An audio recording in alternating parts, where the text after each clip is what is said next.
think it's going to be a really fantastic talk, even though Brian's on his phone right now, probably working. Getting ready, prepping. He's always been an overachiever.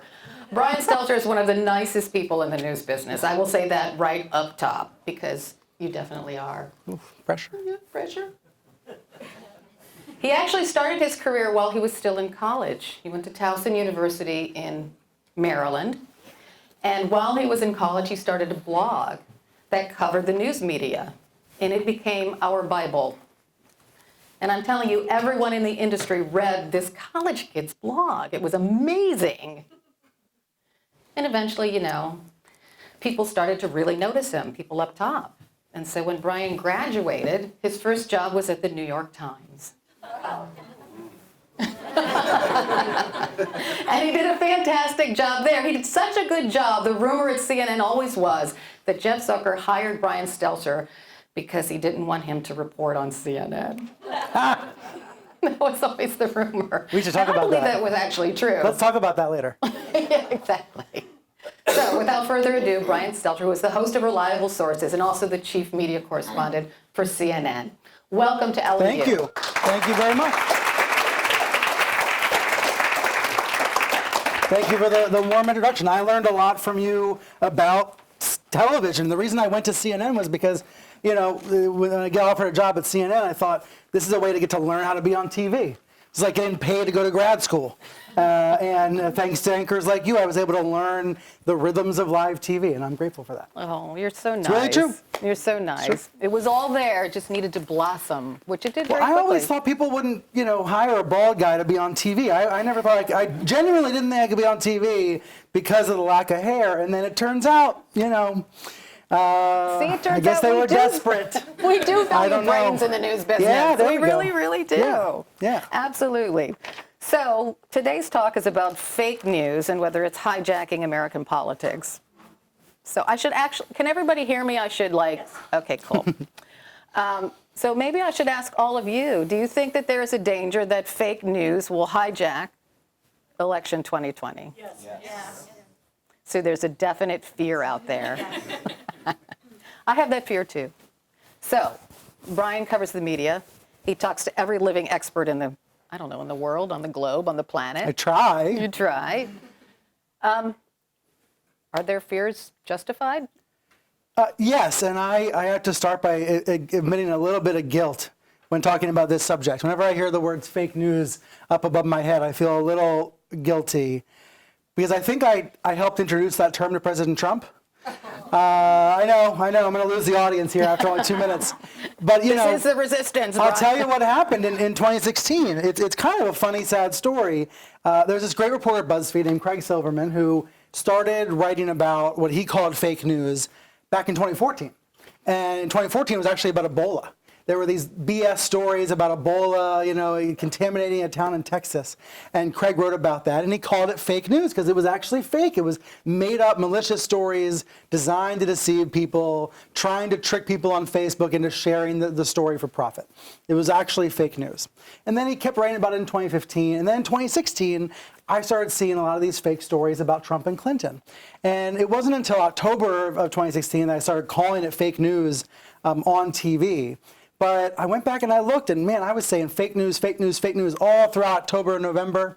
And then, of course, as we all know, in December, President Trump co-opted the term, redefined it to mean any news he doesn't like. But for purposes of this conversation, fake news is actually made up stories that are designed to deceive people, that are trying to trick people either for profit motive or for propagandistic, foreign government meddling motives. There's, multiple motives, multiple bad faith actors in this arena. But it is very much a real concept, even though the president's tried to weaponize that term to attack CNN. Well, let's talk about that, weaponizing fake news, because the president isn't the only politician weaponizing fake news. So you all heard about the snafu in Iowa, right? They had that big problem with the app. The full results of the Iowa caucus still aren't in. Right. Pete Buttigieg may have beaten Bernie Sanders. I don't know, because it was really weird, right? But there's nothing nefarious about it that we know, right? Nothing nefarious that we know, but bad faith actors have tried to sow doubt and chaos and confusion. And I noticed in my inbox this morning, I had an email from Russia Today trying to book me on one of their shows to talk about divisions and angst in the United States and whether we all can get along. And I'm thinking, you know, we're going to see the same playbook that we saw in 2016 at a nuclear scale in 2020. Already in Iowa, there were these BS stories promoted by right-wing sources that said that there were 8 counties in Iowa where there were more people on the voter rolls than there were people, human beings. And that was made up, but Sean Hannity and others promoted it. Facebook, thankfully, tagged it as made up and tried to warn people it was false. But we're already seeing those early signs of disinformation. But it's not just right-wing conspiracists, right? It's lawmakers, because this tweet was sent out on the night of the Iowa caucuses by Congresswoman Omar. And you can see there, Dems paid company literally called Shadow to create caucus app. There's no proof of that. There's no proof. But this is a lawmaker, right? Democratic lawmaker. It's disturbing. And she's not alone. Here's Senator Lindsey Graham. He sent out this. Voting system completely crashes, and it has nothing to do with a Bernie blowout and a Biden crash, right? So they have weaponized news, fake news. Right, yes. And it's for pretty selfish political ends. But it forces all of us, I think, as consumers to think about how we react to tweets like those, how we react to those Facebook posts and tweets and statements from politicians. And it's almost like we have to put another layer in between us and these statements or messages or claims so that we stop ourselves and triple check before we think we believe that. But if my senator is saying this, my senator who I voted for, who I trust, right? Because politics is local. Yeah. So why would I disbelieve Lindsey Graham? Yeah. He ably represents me. I can give you a lot of reasons. But if you're in his district and you like Senator Graham, you have a whole like Maxine Waters is our baby, right? We call her Auntie Maxine.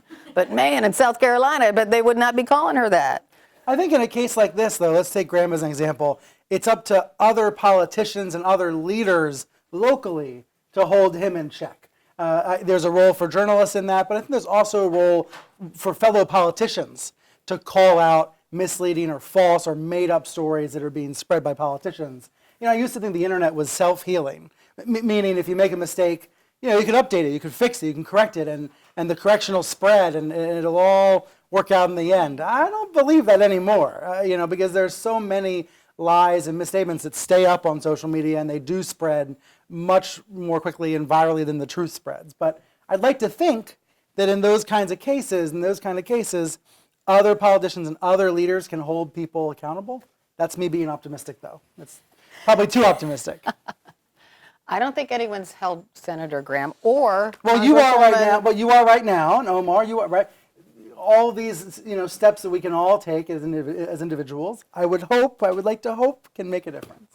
Okay, so let's say on your show, Reliable Sources, you bring up these 2 tweets and you say, what's up with these 2 lawmakers? Right, there is such a thing as shame still. Shame can have an impact. Do you think so? The impeachment trial, we saw that it had a limited impact. There's some shamelessness that's been going on for sure. But I do still think that even if politicians don't admit it, there is an impact that fact-checking has and that calling out bull has.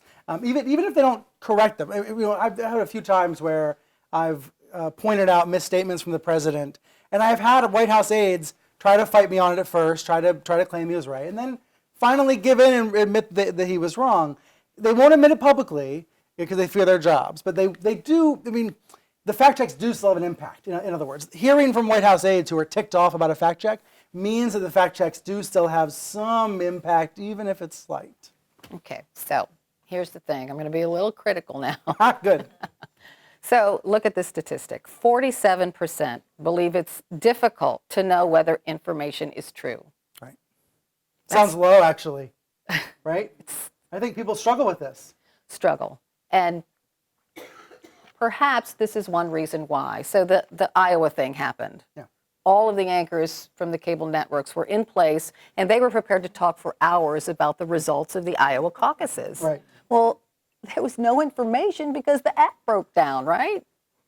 So that left the anchors to speculate all night long. Right. So some of that stuff that Senator Graham said and Congresswoman Omar said was said on the network news, on cable news.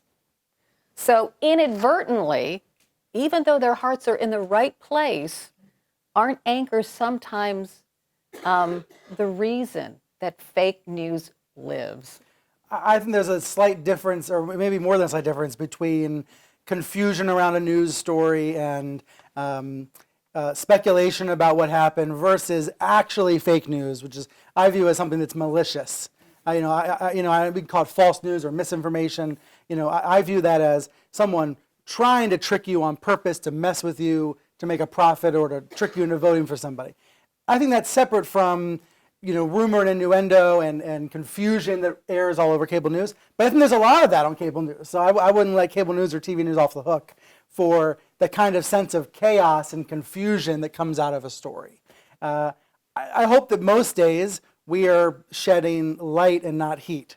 But it does feel like in those moments where you've got a cast of thousands on set and the fancy music and graphics, there's a lot of heat and not light. Like in those moments. I hope most viewers see through that. I think most viewers do. Do they? Well, that's media I literacy. just want to ask you guys, do you see through it? Do you know the difference between speculation and what's really like something we actually ought to investigate versus just, oh, maybe that happened. I don't know. It's hard. I would give an argument, though, in favor of that live, nonstop, we don't know what's going on, but we're going to stay with you through it all form of news. I do think that when you've got an anchor who's trusted or anchors who are trusted, who have earned credibility over many years, that telling what we don't know can be really valuable. Like saying, here's what we don't know, here's what we're figuring out, look live at this caucus site, they're trying to figure out what's going on. I think there is still value in that. It's when you get into the speculation that it's a real problem. Okay, so another stat. 60% regularly see conflicting reports about the same set of facts from different sources. So when you talk about trustable anchors, it actually depends on your political bent these days. So how do you know what's true and what's fake? Because the same set of facts mean different things to different people. Different people, right. I come down to two main, thoughts on this, and I know they're not revolutionary, but one is that there's a reason why old-fashioned sources have been around for a long time and remain the most trusted. That, yes, there's these new brands that have popped up in the last 10 years, like BuzzFeed and Vox and Vice, that have strong newsrooms and produce great content, but it's mostly CNN and the AP and the New York Times and the Los Angeles Times. It's mostly NBC and ABC and Reuters and the Washington Post. It's those old brands, and I say old in the best way, these brands that have been around for a long time, that have earned trust, that are the ones that we should still go back to. That are still the most reliable because they have the most of that kind of DNA deep down inside. I'd like to think that we look at the investments here in Los Angeles at the LA Times, or we look at the subscriber growth of the New York Times online, or we look at the ratings for MSNBC or something, that we see that there's a big audience for like places that attempt to get it right. It's almost like the differentiation we can make is between news outlets that try really hard to get it right and sometimes screw up, and then media outlets that pretend to be news, that don't care as much about getting it right, and mess up a lot. And there are both. There's a lot of both out there. And I think it's incredibly confusing on Facebook and on Twitter for people when everything looks the same, right? When my mom's blog looks the same as the New York Times, because the internet flattens everything, makes everything look the same size. Everything's the same font, the same headline, the same type. It all looks the same. I was on a website once where there was a fake news story about me, totally made up. Well, actually not totally made up. The first paragraph were real quotes that I really said. And then the other 4 paragraphs were made up quotes that I never said. And even I didn't quite know. I had to go onto the CNN.com website and look in the transcript and be like, did I actually say this on TV? And if I can't tell what's fake about me, then how are you all supposed to tell what's fake about me? The answer to that question is, don't rely on, ny248tween.net, go to nytimes.com, right? Go to CNN.com, because those old-fashioned brands are the ones that I think can get us through this storm. But the other factor that you brought up is what we've seen throughout the impeachment trial. Two Americas, two completely different information universes. It is getting worse every year, and I don't know how that's going to get better anytime soon. Meaning, there's an audience for CNN, and there's an audience for Fox News, and especially on the right, there is a bubble that is getting, it's not a bubble, it's a prison. It is a prison where the walls are getting tighter and tighter and stronger, where you're only hearing one point of view, and I don't know what solves that. Well, it is getting worse. Can you tell me? No, I wish I knew the answer because, did most of you watch the State of the Union? Yeah, see, some people refused to watch it because it was just too much, right? But I watched it, and it was ugly. I mean, it was ugly. So, President Trump refused to shake the speaker's hand, and then at the end, the speaker tore up his speech on national television right behind him, and people were in their partisan lanes. So I think that ignites fake news. Because if you're a partisan and you see something fake about the opponent, you're more likely to believe it, and vice versa, right? And that is disturbing. Right. So I have heard people say, we should just fight as dirty as the other side, right? Which would make things worse. But I'm sure there's a little kernel inside some of you that says that's the way to go, right? So I found this bit from Bill Maher. Have you seen? Are we going to watch? So I have to do a trigger warning. Okay. Especially for the adults in the room. So it's a little blue, but I think he really says what goes through some people's minds in the times in which we live. So here it is. And finally, New World Democrats must stop talking about playing as dirty as the Republicans and actually start doing it.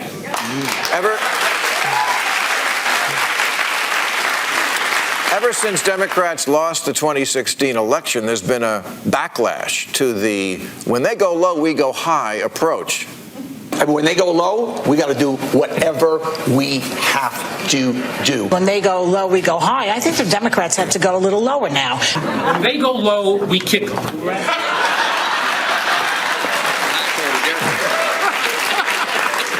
Yeah, it's a nice applause line, but they never say what exactly it is we should do. Just, we got to fight dirty. Okay, but how?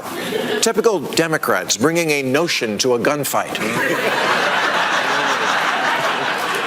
Republicans always have dirty tricksters on their payroll, like Igor and Lev, Roger Stone, Lee Atwater, Karl Rove, Giuliani.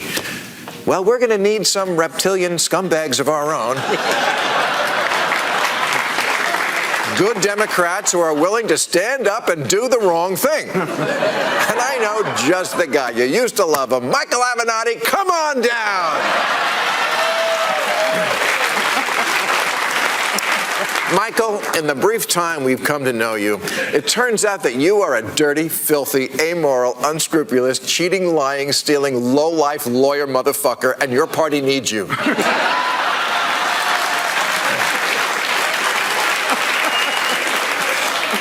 But he's in prison, so let me get the ball rolling. First off, let's target Trump's brain. That's an old dirty trick of theirs. In 2014, Karl Rove suggested Hillary might have suffered a traumatic head injury from a fall, and she had to go on ABC News and assure Diane Sawyer that her brain still worked. She's been dying in the conservative-run tabloids for years. She stumbled once getting into a car, and Fox News started running her obituary.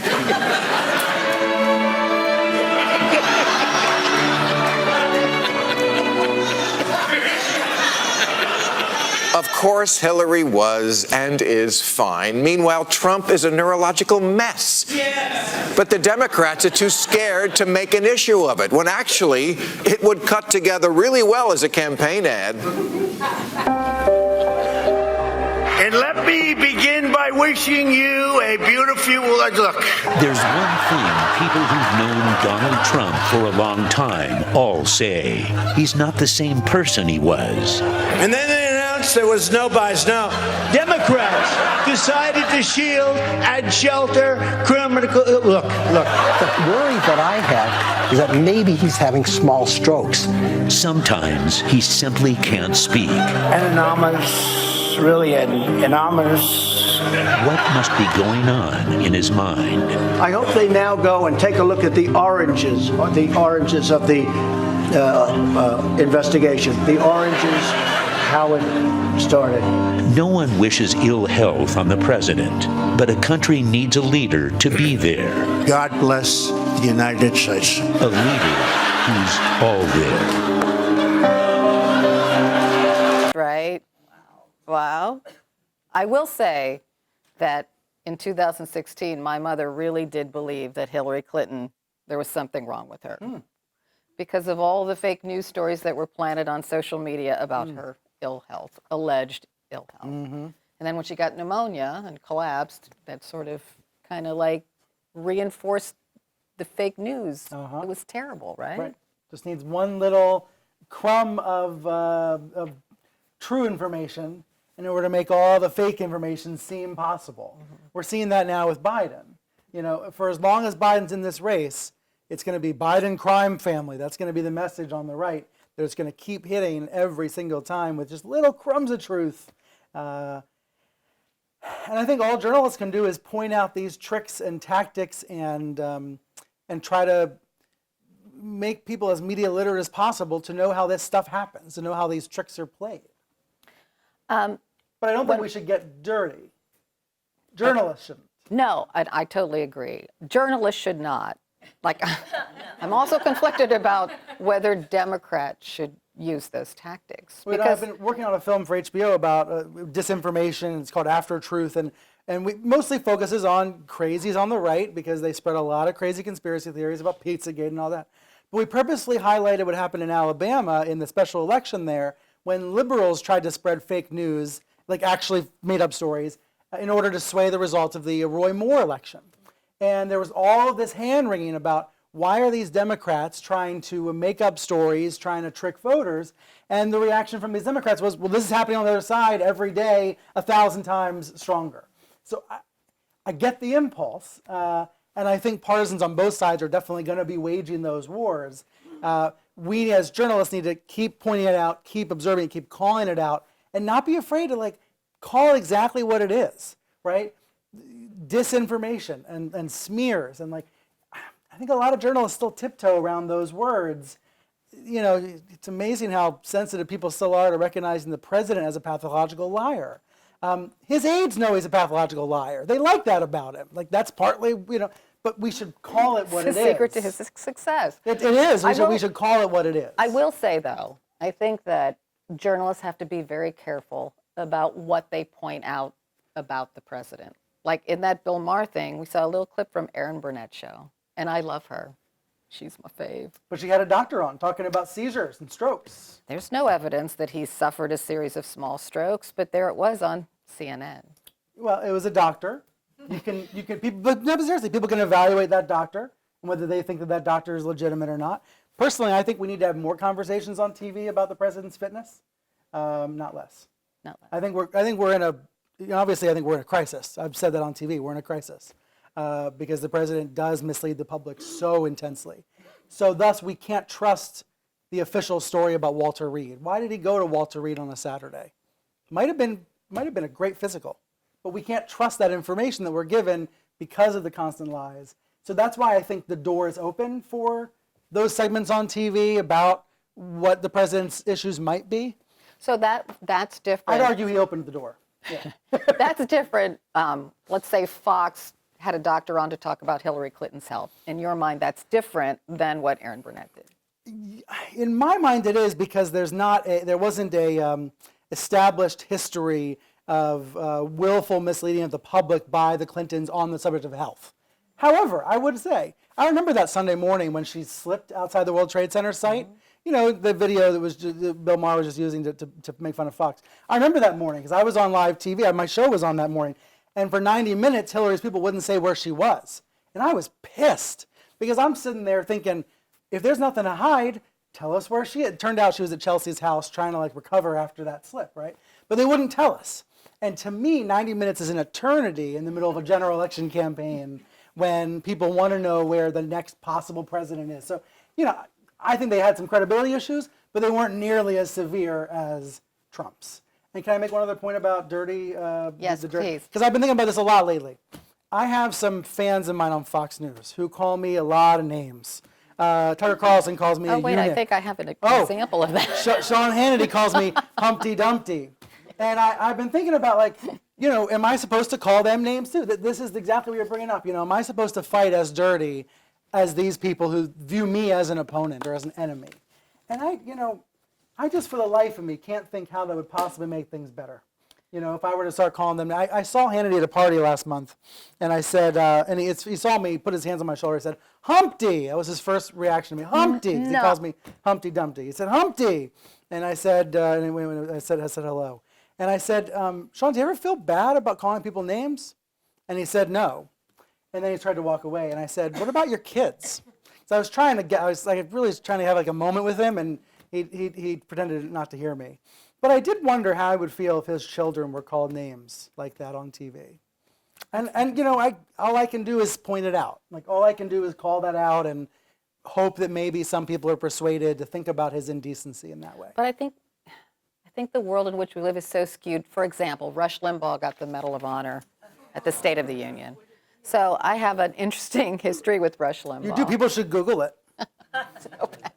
He used to call, I did a series on talk radio, and of course he was featured prominently in my series of stories on CNN. So he started calling me an anchor babe and an anchorette. And then he started telling his audience of millions of people, including my mother, that I had a secret sexual attraction to him and that I should sit on a hydrant so that I could cool my jets for him. And he continued that line of lovely Yeah, I wish you were making it up. commentary. But I looked it up today. This is all true. This is all true. So, but he was awarded the Medal of Honor at the State of the Union, which, of course, Martin Luther King Jr. received and Rosa Parks. And we just live in a funny, weird world where maybe some on the other side think, why not join the party? Because they're winning. Well, I think that in given this week, he announced on Monday his advanced lung cancer diagnosis, and then obviously that's why the president wanted to award him this medal when he did. And I found today, struggling with how to handle this on my show this Sunday, because I think there's an important conversation to be had about how do you measure a person's career in full?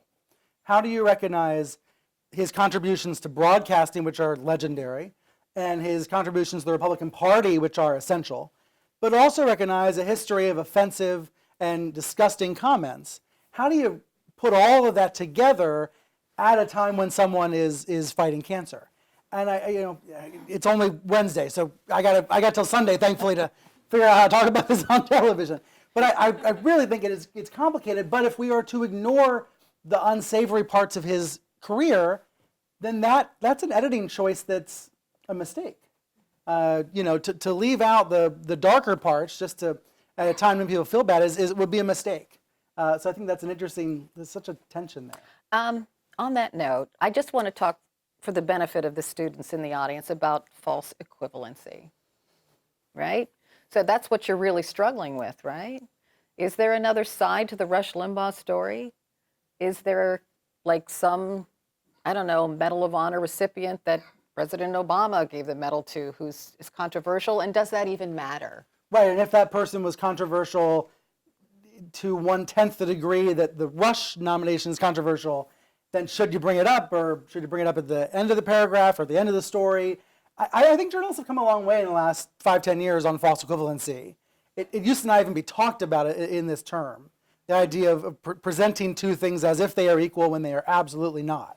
And I think climate crisis coverage has helped people think differently about this. Now that we know that the vast majority of scientists know that there's a climate crisis unfolding, journalists are much more careful about not presenting climate denialism as being equal. I think we've come a long way in 10 years on that front. Yes. But there are a lot of other areas where there are still false equivalencies, even today, with Nancy Pelosi ripping up a speech versus President Trump misleading the public about health care. Those are not equivalent. One of them is worse than the other, and more scandalous. Well, and more important. More important, yes. In the big picture, does it really matter that Nancy Pelosi tore up the speech? Does it? I mean, it's awful and it's partisan and whatever, but it doesn't really affect my life. It doesn't affect your life, and it only, even choosing to cover that and cover it in depth, we forget that those are choices that newsrooms make. So I woke up at 6 and I was on the way to the airport, and my editors wanted me to write a story about Nancy ripping up the paper, and then another editor chimed in and said, "Well, hold on, is this news?" And I was really glad that other editor stepped in and said, "Covering this is a choice, and we have to recognize it's a choice." Like, a lot of times we skip over that first step, which is to say, "Is this news?" And we just assume, "Oh, we got to write about this. Everybody else is. This must be important because people on Twitter are talking about it." And ultimately, I wrote a story, but included that point of view that this only matters if we think it, if we say it matters, and the public agrees. And you know what happened today, which is predictable. Right-wing media made it into a very big deal, and most news outlets just kind of play it straight. So right? bizarre, because the names of the people who were honored at the State of the Union were on the paper that she ripped up. That was disrespectful. I said it was offensive. That was the spin. Right. And Vice President Pence said, "I don't know if she's ripping up the speech or the Constitution."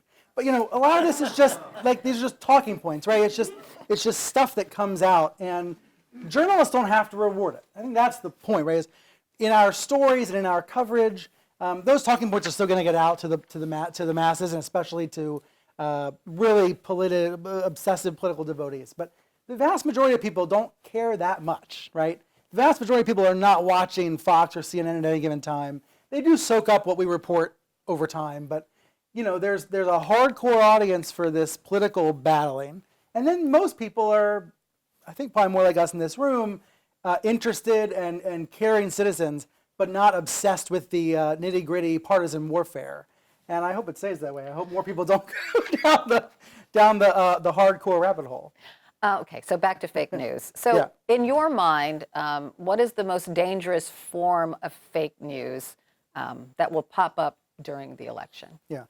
To me, the biggest threat is disinformation waged by foreign governments toward elections and toward sowing division. And when I say disinformation, let me define my terms real quick. So I'll say misinformation sometimes, which is stuff that's wrong, but the person might not be trying to get it wrong. If I say on television that it's Thursday when it's Friday, technically that's misinformation, but I wasn't trying to trick you. Then there's disinformation, which is what we see more often from the president and from his allies, actively misstating facts in order to cause confusion and cause division. And so we see forms of that all the time domestically, right? And we do see it on the left as well. It's much more intense on the right, I would argue, but we see it all over. I think the most threatening form of disinformation are these foreign actors, the type that we saw with Russia in 2016. The reason why I think that's more threatening is it's harder to detect it, in real time. We all kind of saw with Iowa this week, Americans trying to trick each other. Like that was called out pretty easily. But it's harder to detect it when it's Russian hackers or Chinese trolls. Think about how little we knew during the 2016 election about what Russia was doing versus what we find out afterwards. So I think that's the most dangerous form. So Twitter and Facebook say they're doing something about that, and they have done it, but a lot of people are skeptical. And they should be skeptical. Facebook has come a long way. If by a long way, you're running a marathon and you made it a mile, you can barely see the starting line at that point. So good for you. But I hope they exercised. I guess is what I would say. Facebook has these pop-ups that'll show up when a third-party news outlet like CNN has fact-checked something and said this is bogus. If you try to link to it, Facebook will give you a pop-up and warn you that it's bogus. But a lot of people don't care, and they still want to share it because they makes them feel good. So that's something that even Facebook can't fix, let's be honest. The kind of desire to show something funny and offensive to your friends because it makes fun of Nancy Pelosi or Donald Trump, Facebook can't solve that. But Facebook can solve a lot of these other incentives with regards to content going viral. And they have control over what is the most viral and what does show up most often in your news feed.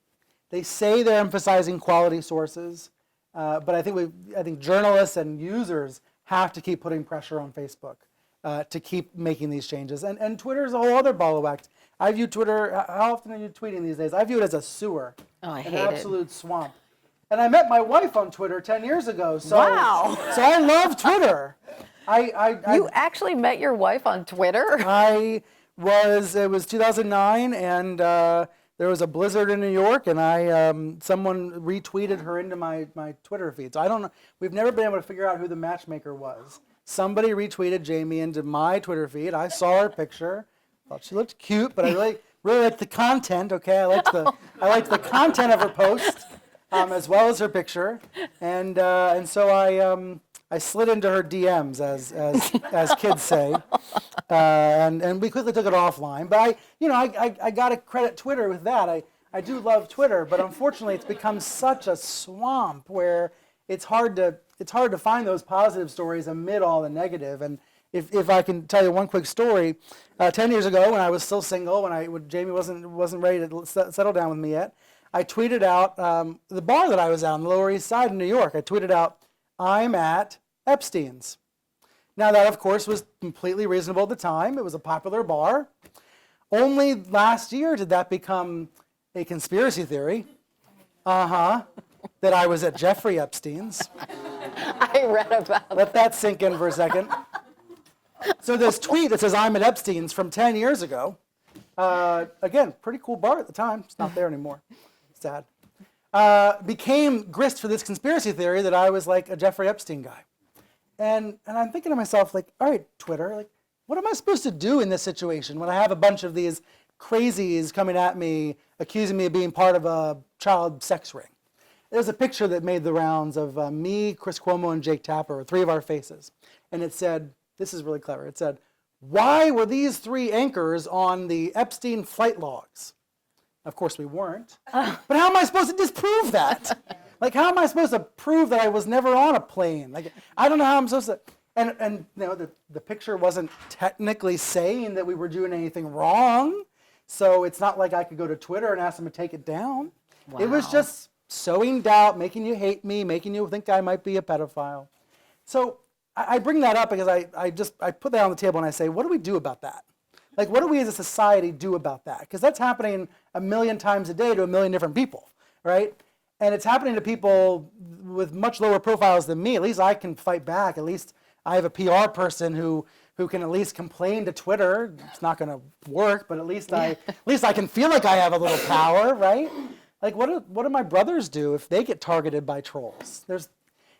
Don't you think if Twitter really wanted to solve the problem is you could no longer be anonymous on Twitter? So I do. I think there are solutions, but they sound so radical, even though they're not. Like, they sound so much tougher than they would, like Twitter would never actually take the steps necessary to clean up the pollution. But it is pollution. I think that's a helpful way to think about false news and disinformation. It's a form of pollution that we all breathe in, even if we think we know about it, and even if we think we avoid it. Like, even if you don't live right next to the fake news factory, and even if you wear a mask, like, all of us are still taking in some of the pollution of the internet.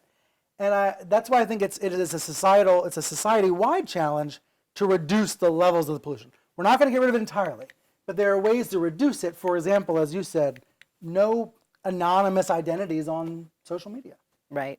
Oh, I was going to go back to this tweet. Maybe I can't. There's yours. So I got this from an article. You said we shouldn't use the term fake news so much anymore. Maybe that would help. Why do you think that? And yet, the name of my movie for HBO is called Disinformation and the Cost of Fake News. So guilty as charged. And the reason we did that is because it is unfortunately become this common, accepted, vernacular for this problem. And we want people to watch the film. But I think the reason why we should be more precise, we should be more descriptive, is because there's all these different forms of the problem now, and they're morphing over time. Like, I think one of the most interesting issues is not 100% made up stuff, even though there's a lot of that. It's what we're talking about earlier with Sean Hannity. Hyper-partisan information that has a gem of truth and then gets twisted and torn up and distorted into something that's totally cuckoo. But it started from something real, right? Like Hunter Biden really was on a board of a Ukrainian company, which is shady. But then that gets twisted into something that is just completely preposterous and leads us to the brink of impeachment, because of hyperpartisan content. And then there's, of course, truly, made up disinformation, which is a separate mutation of the virus. But I think we should be more precise because there are these different forms now. What else can we do? It's hard for me to determine what's fake and what's not sometimes. Yeah, I think this is a battle that's waged like every day in small ways, individually, on a one-to-one basis. For example, and this might sound really pathetic that I take the time to do this, but if I get an email from a viewer or from a hater who's not a viewer, they're a viewer of Hannity's who hates me based on Hannity and then emails me, I try whenever I can to reply to those folks and show them I'm a real human being. Oh, that's a mistake. I know, no, it doesn't always go well. I'm sure you have horror stories too. But there are other times that I can surprise people. And more specifically, when folks ask me questions when they're confused about something, I always try to engage in those cases and point them towards something reliable. It's almost like we need an 800 number for, I don't know what to believe. But unfortunately, it would be overwhelmed. We need a truth filter. We do. And I think increasingly news outlets have to be that, think of it as a confirmation layer for the world. Like almost like goggles where you've got a layer on your glasses with tells you what's accurate and what's not, or what is more accurate. Like think about 10 days ago now, 2:34 Eastern, 11:34 out here, TMZ says that Kobe Bryant's died. No one wanted to believe that, right? Nobody wanted to believe it. TMZ was the only site saying it for a good 20, 25 minutes. LA Times said we're looking into it, we're trying to confirm it. CNN, we're getting ready for live coverage, but we're not going to say it till we know it. Nobody wanted it to be true, but they all came to CNN and the LA Times and NBC to find out if it was true, to see if TMZ was right. And I think increasingly that's going to be the role of the CNNs and the LA Times of the world, to be I heard this over there, is it true? And we just have to be 1,000 times confident before we say it's true in a situation like that. Well, I think this is a good time to bring up the trust issue, because even reputable sources like CNN and ABC and NBC, trust is diminishing, right, in those sources. And if that happens and trust goes away completely, then we're kind of lost. So how can news organizations regain the trust they've lost in these partisan times? You tell me. We're trying to figure that out every day in our journalism journalism program. Don't you think it is a series of little steps? It's like inch by inch by inch. Either every day we can either do a little bit to win people's trust or a little bit to lose it. And let's take the Kobe example. ABC had a reporter, Matt Gutman, great reporter. He's up on interstate, he's out here on the 405. He's on the way to Calabasas. He's got two phones, juggling his two phones in his hands, trying to get to the right place. And he accidentally says on the air that all 4 kids died. And ABC suspended him for a month for what was a sincere mistake. It wasn't like he had a source who got it wrong. He accidentally said the wrong thing. But I thought it was really interesting that ABC decided to suspend him, and for a month, which I frankly thought was excessive. But maybe that's the right call, because it says to the audience, we do not tolerate errors, especially breaking news in an emergency when a family is involved and getting information that's wrong. Like, maybe that's the right thing, and maybe those sorts of steps help win trust back, even though it's going to hurt his career for a bit.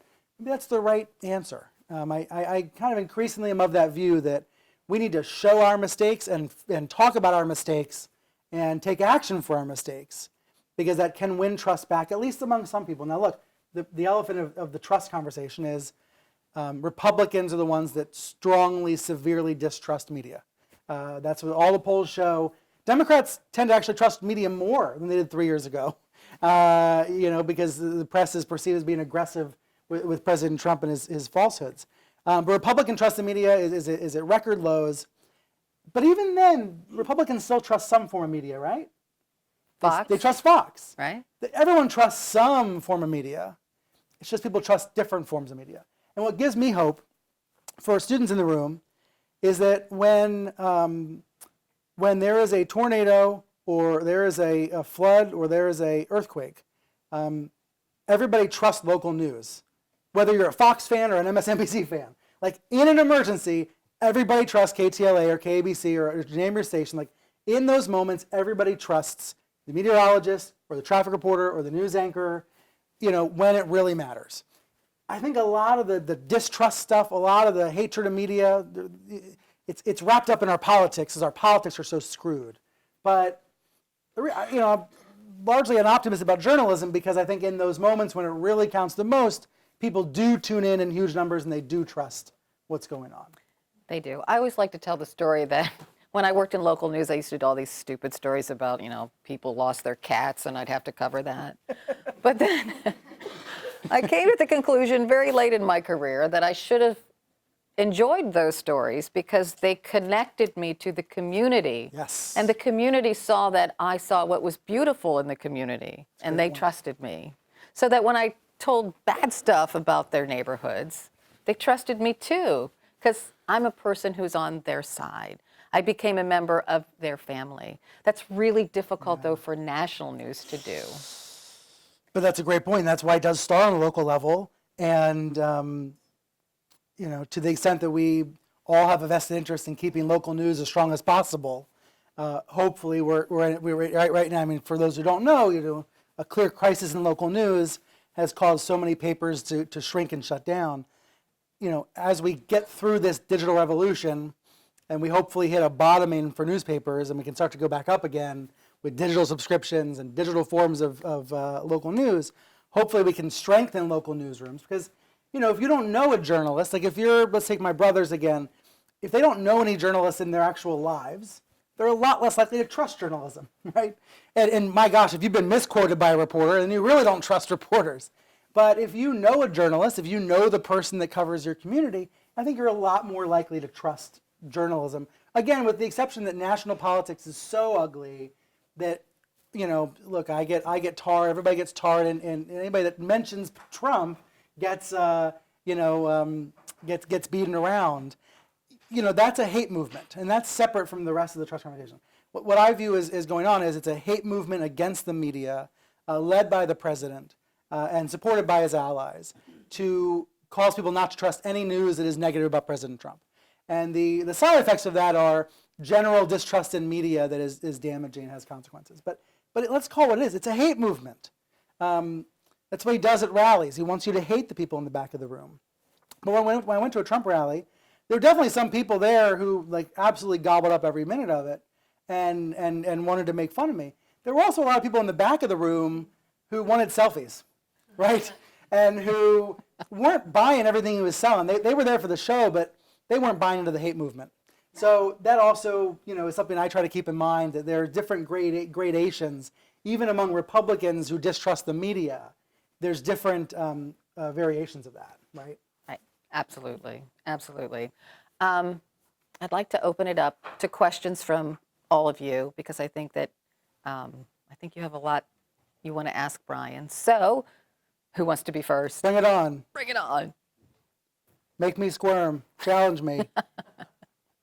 Lady. Welcome to LMU. Thank you. Thank you for being here.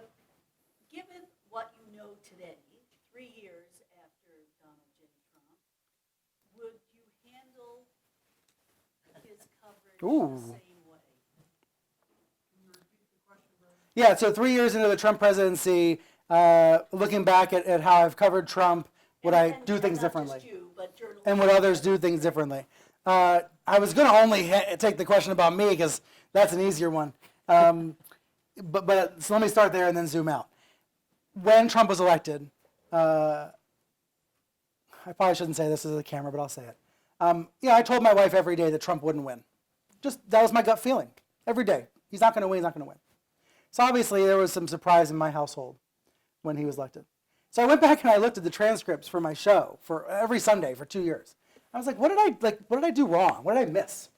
And I think that's a really valuable thing that anybody can do, right? Anybody who's in the public eye or is in journalism, go back and review your work and see if what you got right and wrong. And I was actually really happy and satisfied with the way I covered Trump. I thought it was very tough, calling out the falsehoods, calling out the hate movement. Like, I was very satisfied. What I was disappointed in was my coverage of the Democratic race, because I realized I totally discounted Bernie Sanders. Like a lot of journalists, I kind of assumed Hillary Clinton was going to be the nominee. And I gave short shrift to Bernie for that reason. And I also was so focused on what Trump was doing that I didn't care for the Democrats. But I thought that kind of soul searching was worthwhile, because I've tried to apply that to this cycle and, take Sanders more seriously and take any insurgent or outlier candidate, and recognize that anybody has a shot. Like, one of the lessons of Trump is you have no idea who's going to win, right? So keep a very, very open mind. But I think the soul searching that happened individually, which a lot of journalists did, going through their copy, going through their stories, rereading their work, I think institutionally, newsrooms did not do enough of that soul searching. Like, media companies might claim that they did, and they were reflective, and they looked back at what mistakes they made, but I don't think there was enough of that soul searching. But there were a couple examples that are notable. CNN President Jeff Zucker said that he decided to carry too many Trump rallies live, nonstop. That was a mistake. And, I understand why it happened at the time, because what Trump was doing was new and novel and shocking and exciting and offensive and all of the above. It was all of those things. But he looks back and he says that was imbalanced. And in fairness to him, Hillary Clinton wasn't campaigning much. She didn't hold rallies very much. So he sucked up all the air. He did, and I keep wondering now, in February 2020, what candidates have learned from Trump to, and listen, you might hate this about politics, but it's a reality of politics that part of it is about performance. Who's out there performing for the crowd? You might hate that, but Trump's very effective at that with his fans. And I keep wondering what politicians what candidates are going to show that equal strength on the other side. So I think that was an acknowledgement about a mistake. I think in general, newsrooms have been too slow to call it like it is. We spent months debating whether he was lying or not. Or whether we should call it a lie. Yeah. Or is it a falsehood? Or is it a falsehood or a is fib?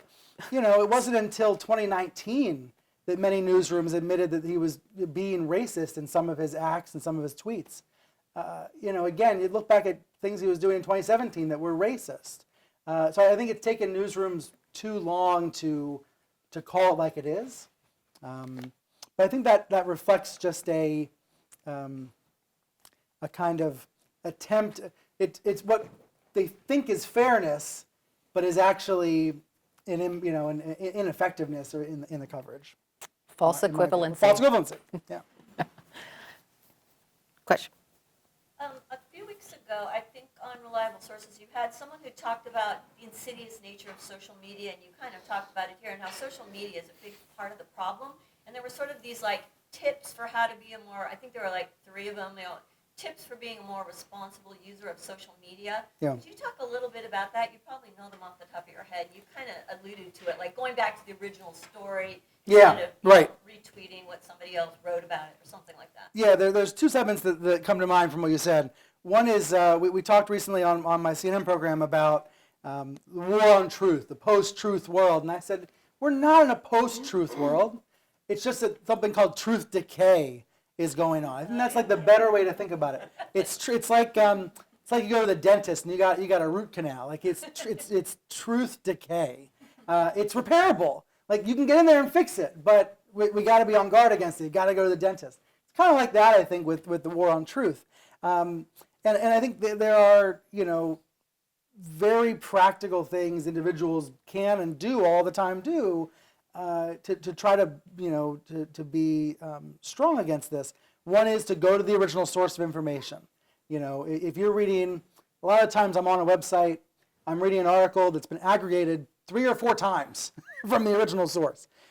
This happens in right-wing media. A White House aide pointed this out to me that Fox is often the root of stories, but then the Daily Caller will write about it, and then Breitbart will write about what the Daily Caller wrote about, and then the Gateway Pundit will write. And so you got to go back to the original, and whether it's Fox or somewhere else, and see what the actual quote was. I think another thing is to triple check before sharing something. And I fall victim to this like everybody else. Once in a while, I'll share something that seems too good to be true, and I have to take it back when I realize it was. But that instinct to pause and triple check is something that'll always benefit you. It'll never hurt you to triple check before you share. And we had a really interesting conversation with Peter Hamby and John Favreau a couple weeks about how Twitter distorts journalists' view of the world. And this is especially true in politics, in the Democratic primary, where the Twitter primary is not at all like the real-life primary. And studies have shown this, that the conversation on social media about Democratic politics is much more skewed to the left than where Democratic voters are. And obviously there are some very left-wing voters out there, and we see that in Iowa, but there's also a lot of moderates who are not active on Twitter, who are not active on Facebook in the conversation. And so their voices don't seem that loud, and it distorts journalists' view of the Democratic Party. And so I was glad Hamby and Favreau were giving a kind of reality check, get off, what they were saying to political reporters was, get off the platforms, get in front of voters, talk to more regular people, and not the voices that you see. Don't take the ones that are coming to you, go to them. As easy as it is to have people pushed to you, you got to go pull them, go find people and talk to them to get a more accurate sense of the world. I think that's true on a lot of beats, but it's so true in politics, right? So true. There was NPR did this interesting study one day where they if you read an NPR story, you can't comment on most of them because NPR decided to cut the comment section off because they discovered that it was really like the same 10 people over and over again. And their comments were so negative that they pushed everybody else out of the playground, right? Yeah. So see, you have to not listen to that because it's not a good sample. So, as a person who sits on talk shows, on the business end of the camera, do you think that there's an added pressure to maybe embellish those nuggets of truth that you have, like through your research or what have you? And for what reason? Just in terms of, so I guess as opposed to like a journalist sitting down and writing a computer for a column, do you think that there's an added pressure to maybe Sensationalize?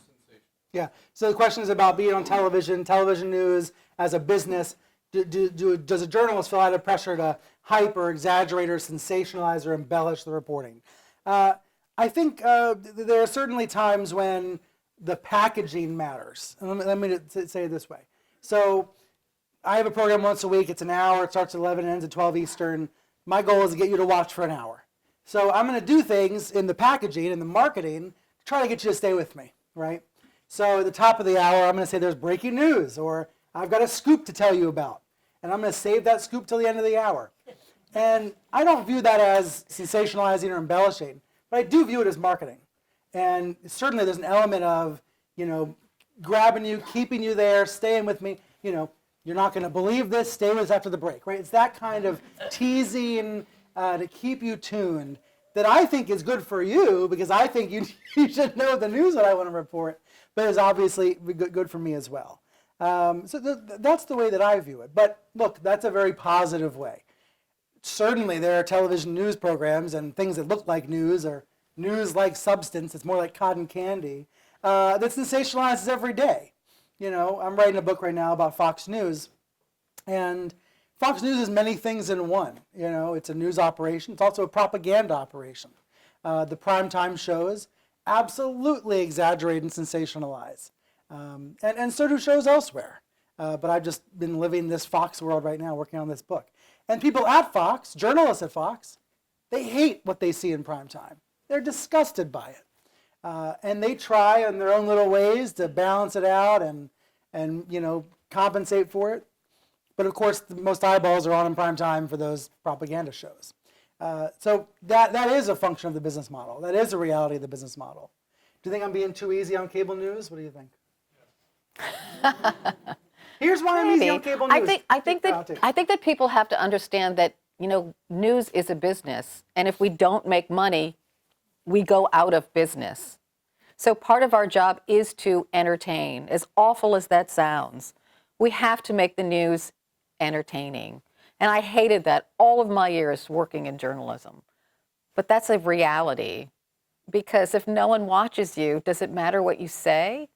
It doesn't mean you go beyond the point of and be irresponsible.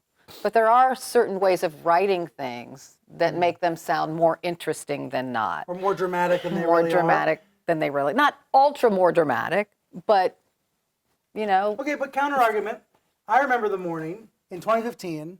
It was, I think, 8:50, right before your 9 a.m. hour is about to start, when we found out that those two journalists had been murdered in Virginia on live TV. Do you remember this? WDBJ in Roanoke. That was a terrible day. And Zucker, the boss, told me to sit with you and just sit there and just stay there for the next 2 hours. And just, whatever information I had, give it to Carol. And I believe you didn't take a commercial break for 2 hours. And we're just rolling with breaking news coverage of that attack. Wondering where the suspect is. Turned out he's killed himself and was being pursued, but nobody knew that. This was a manhunt, right? Rolling breaking news coverage. And I think those days we're performing a real service. And I would argue that counteracts some of the commercial necessities the rest of the time. That would be that's my bullish argument. But those are the days that you are most careful about what you say. That's a great, yes. Those are the days. Right. Like the humdrum days when you have like news, you might make it sound more exciting than it actually is, because you actually want people to watch you. But when big, important breaking news happens, when you have to be responsible, you do rise to the occasion. Yeah, I think we all do at CNN, because that was a terrible day. You had to cover a lot of terrible days. I had to cover a lot of terrible. That day in particular, though, the reporter's father agreed to be live on my show. And I had that exclusive because of the way I was telling the news, because of the way, right. The reporters, the correspondents were finding things out and telling them responsibly. The father felt comfortable coming on and talking about his daughter that just was murdered on live television. That was the only day I walked off and I cried afterwards. Oh, I cried. Oh, I hated that. I went in the guy's office and I bawled for a few minutes. But then I went back on all day because that's what we do. And look, that's there's a real privilege to that. I also think the other way I view the commercial impulses is my job is to get you in the door. But then once I've got you, this is what I find, at least the way I look at television ratings. I get ratings every 15 minutes, right? So, I can kind of sense if what I did in a certain segment worked, but I don't really know for sure. I kind of know, but the ratings aren't perfect. And what I find is if I get you in the door, I can then nerd out once I've got you in. Like once I get you, come here with me. Let's go have a. And then once I've got you, I can book a professor, and I can book a scientist, and I can book a researcher, and I can book all these people you don't normally see on TV often enough. And I can have really wonky, in-depth, in-the-weeds conversations with you. But I got to get you in the door first, which means sometimes, saying it's breaking news or booking a predictable guest first. It's kind of like, I got to give you an appetizer and then I can have the main course or something. It's like, Meghan Markle, will she leave Prince Harry? I hope not. Exactly, me neither. All right, sorry, let's do a few more questions. Yeah. This might be kind of a dramatic question, but given what we know about Russia's attempts to weaken Americans' faith in the election process, how confident are you in democracy's survival, especially with a president who doesn't seem to be too concerned with that fact? You want to take it? No, you can take it. You're writing a book.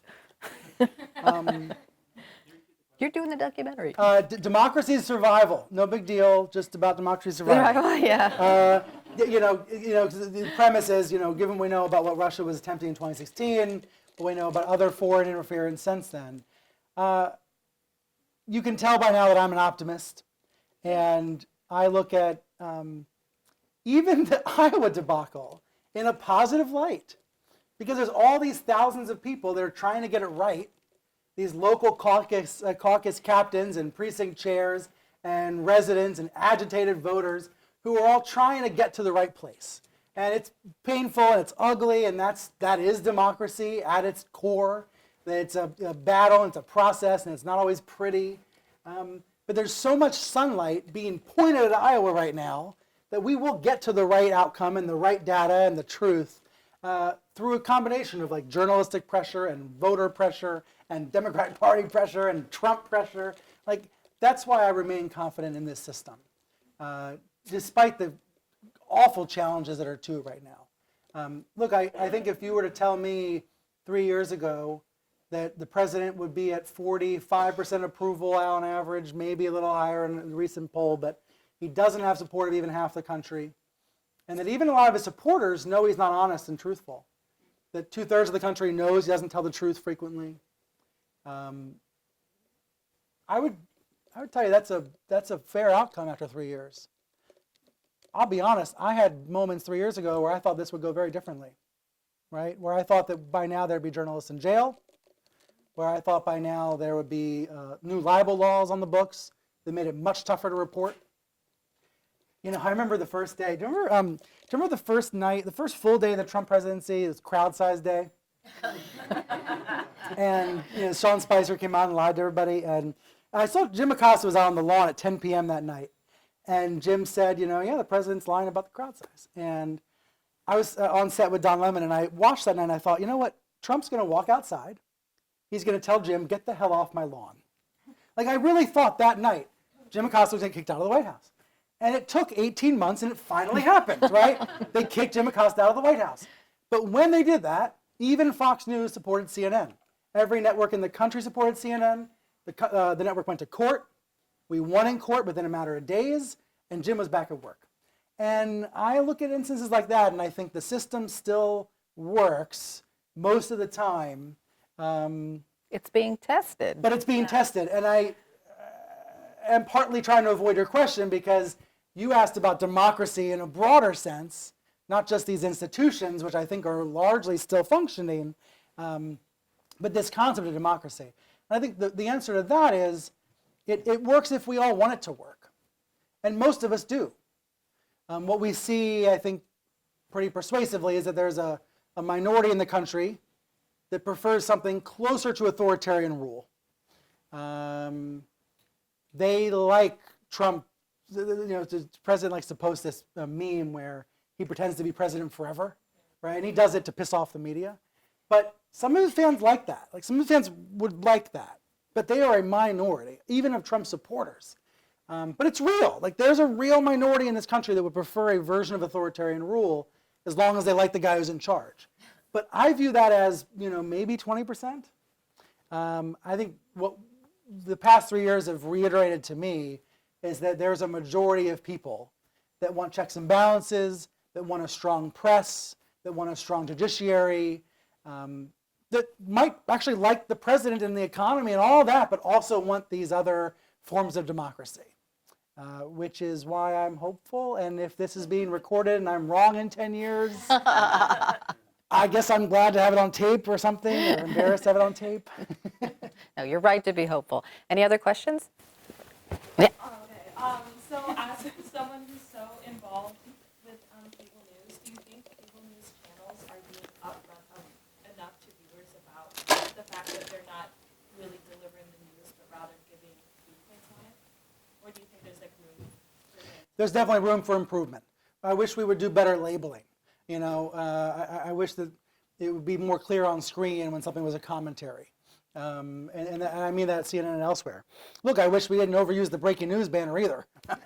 I think that some of this is about media literacy, about trying to make clear that these channels are increasingly about analysis and point of view and context. And some of it is about on us as the anchors and the hosts to make that clear. But I think the best thing that reporters can do on cable news, on television, on CNN, is to say, here's what I've learned, here's who I've interviewed, here's who I've talked to, and thus, here's why I'm qualified to tell you what I've concluded as a result. Here's how I've reached the conclusion that I've reached. It's kind of like long algebra, right, or long arithmetic. Show your math, show your work.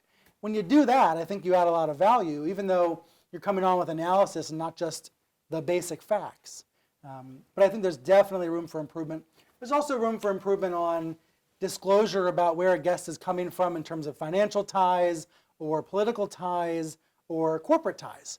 This is a problem around military coverage. If you've got someone on talking about military action who might be being paid by a contractor, we've got to do a better job on disclosing those sorts of things. Last question. Oh, no pressure. Anish. So I wanted to go back to how you're talking about fake news online and everything. So as a media reporter, I'm sure you know about like Section 230 of the Communications Decency Act. Do you think that like repealing things like that or implementing the fairness doctrine again is kind of like a solution to the way that fake news is spreading, or do you think that's when like the First Amendment starts to deteriorate? Yeah, so Section 230 is the law, and you tell me if I'm getting this wrong, that essentially says Twitter, Facebook, Google, do whatever you want, no consequences to the content that shows up through your services, through your sites. Am I getting that fair? There's been a push lately to reform or repeal or replace Section 230 to hold these platforms accountable for what's showing up on their sites. I'm going to defer to my reporter position and not have a position on this because I genuinely don't know what the right. If I had a really strong answer, I'd try to show you my math and tell you how I got there, and I don't. But I come back to that example I gave before about that picture of me and Tapper and Cuomo about Epstein. And I'm thinking to myself, I got a 2.5-year-old daughter. When she's old enough to be on the internet and she sees that picture, what kind of conversation are we going to have about that picture? So I know that the current model is broken. Like I know that what we've built, this thing that we've all built together for the past 20 years, this blogging revolution that was able to get me a job and get me where I am today, this social media revolution that let me meet my wife on Twitter, like it's beautiful, but it's also broken and corrupted. And more and more people are going to be victims of it and are going to want change and reform. But in what shape, I don't know, and I wouldn't venture to have an answer. You also mentioned the fairness doctrine, which is this old law that required equal time and fairness in news reporting on broadcast. It never applied to cable, but it applied to broadcast networks, and it was repealed at this point decades ago. I don't see that ever making a comeback because I don't know who would enforce it or who would agree on the definition of what fairness is, and in all of these factors that are so complicating in a world of 100 and 1,000 and 10,000 news sources and options. What I think we're going to have to see instead is self-policing and holding each other accountable, meaning when news outlets make mistakes, we need to hold ourselves accountable and hold other outlets accountable for their errors and try to constantly be improving and be more reliable. And, ultimately differentiate between stuff that is actually news or analysis versus stuff that looks like news, smells like news, but is not. That's the pollution that actually is fake that spreads online. And that's a job for the social platforms, it's a job for universities and educators, and a job for newsrooms and media companies to invest in literacy, and then it's a job for us as individuals.